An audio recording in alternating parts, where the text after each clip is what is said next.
So we're back in Monell Park for one of the biggest races in Irish motorsport, the Formula V Festival. Massive weekend in aid of Laura Lynn, the Irish Children's Charity. It's going to be a good weekend here. Hopefully the weather picks up. It's a little bit colder today than it has been during the last week with this heat wave, so it is a little bit nicer down here for pre-event testing. I'm not testing myself today. I haven't really got the money and haven't really got the time, and don't really need it, to be honest, so we'll just go in tomorrow and qualify and see what happens. So we're down today with our ST, which is having a gearbox transplant at the moment, and our Endurance Racing C1 is having its first shakedown in preparation for its trips to the UK later on this summer. It should be a good weekend, and hopefully it'll go well. We've had the last weekend, despite the leaving cert, we got a couple of good results out of it, so this weekend we have 3 races, and that's 2 reverse grids as well, which means staying at the front is going to be tough, so there is going to be a lot of battling this weekend. I'm currently 3rd in the championship, so I kind of need to try and score a couple of decent results, ideally 3 podiums, and see if we can get up myself into 2nd in the championship. Other than that, we just need to keep going. I've had a lot of bad luck this year with reliability and other incidents on track, so if we've got all the bad luck out of the way in the first half of the year and we're still 3rd in the championship, I'll take that, like, and see if we can crack on for the last 5 races of the year. So yeah, just down a test, just enjoy myself and see. I might get a couple laps in the C1 at the end of the day just to see what it's like. This will be the car I'll be driving in Rockingham in September for the 24-hour race, my first race in the UK, so it'll be a big weekend for me. But today is just a nice chill day, nice relaxing day, and see what happens for the rest of the day. So this is now our new 24-hour endurance racing car. This is the Citroen C1 Racing Club in the UK. They run races all across the UK and in Europe as well. The first race for this car will be a 5-hour race in Snetterton at the start of August, and then the big one, the 24-hour race in Rockingham with 53 cars, well over 400 drivers from the UK, Europe and Ireland. Obviously we're representing Team Ireland, so it should be good. I've never raced in the UK, so this is going to be the first experience for me. I just did a couple of quick laps out there. Very entertaining to drive. They got no power at all, only got 68 brake horsepower. As you can see, the engine is not the biggest thing in the world, but it has plenty of it has enough power to trouble anything, but it's running on these very nice road tyres, which means it also has no grip, which makes it very entertaining in the corners to say. But so this, yeah, nice little car. It's good for what it is, and this is just the cockpit we'll be sitting in for the next couple of days. We're out testing it and racing it, and then the big one obviously in Rockingham. But yeah, thoroughly very nice car to drive, and I hope the 24-hour goes very well. It's kind of going to be the second goal of my season as well, along with the Fiesta, so it's kind of the main highlight for me. It's going to be the biggest race I've ever competed in, so I'm hoping it goes well. But the shakedown went well for the car, no other problems, and it's now time to focus on the racing for this weekend. So now it's the big day of the first day here at Mondello. It's been a very quick morning. We had qualifying and race 1 within the space of an hour. Qualified 4th. I mean, I wasn't overly happy with my qualifying, but there wasn't nothing more I could do. Started the first race in 4th, and I stayed in 4th. I was promoted the 3rd post race. The leader was disqualified, so to be honest, 3rd or 4th is probably all we can manage this weekend. We don't seem to have the ultimate pace, down to probably power deficits and stuff, but we'll give it a go. We're starting 4th again on the reverse grid for the second race. I mean, I'm always going to give it a bash, but we kind of need a lot of luck to try and get better results than 3rd probably. So scoring championship points this weekend is the main aim, staying consistent, and hopefully we can come out with 3 top 3s or 4s, and that'll be a good end to my weekend.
from shining through.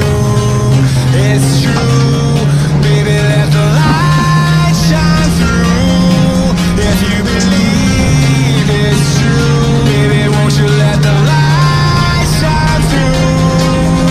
For you, for you, for you, for you, for you, for you, for you,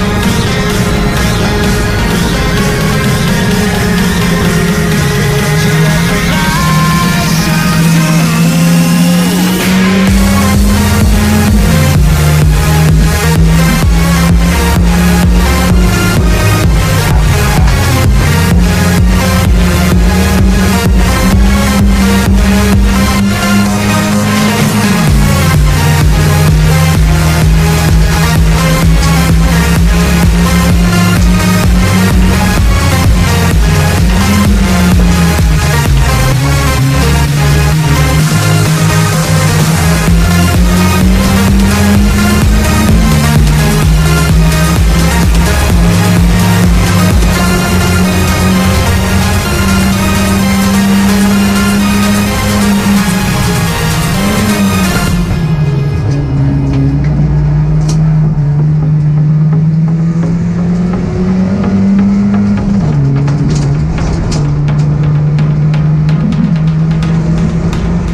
Day 3 here in Wendogo at the Formula V Festival. We did race 2 yesterday afternoon. A very tough race for me. I got shunted off in the first lap, dropped back to 11th after starting 4th. So same old story again this season. Another race of fighting back from miles down the pack.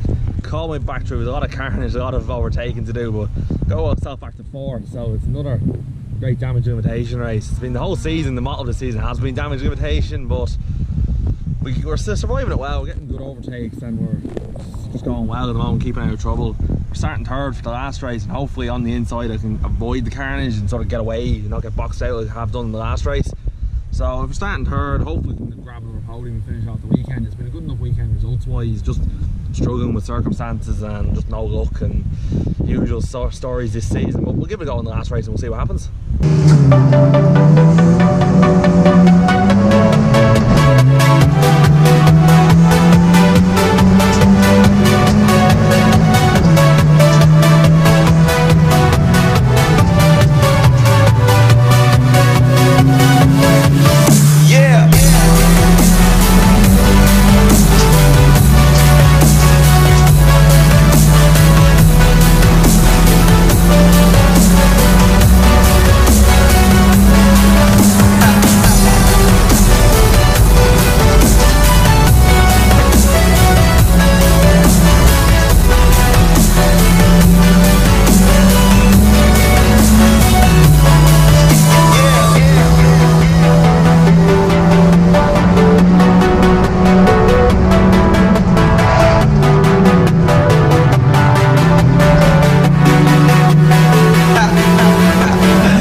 So I've only just got time to record this now. It was a very busy day yesterday at the Fee Festival. There was a lot of incidents on track and a lot of problems with the other cars we were running, so it's very delayed. We got a short 10-minute race at 5:20 in the evening. It was actually quite a good race for me. Got away in P3 off the start, held it, got myself into second, held off the pack behind me. Probably glad it was a 10-minute race. It was just very tiring by the end of the day, and the tyres, I lost tyres like very early into the race, so I was struggling from the get-go. We held into P2, so that's a second, a third and a fourth out of it. What would have been a troubled weekend otherwise, so we had to do a lot of overtaking in all three races, so overall very happy with the results we got. A bit of a break now for me from racing. We're going over to the UK now a couple of times to work with cars, run cars, and then the next time I'm racing is the big 24-hour race in Rockingham at the start of September, so yeah, probably until then is probably the next time I'll be talking to you. So I don't know, hope you've enjoyed the videos this season. I've enjoyed making them, and hopefully there'll be a few more to come for the rest of the year.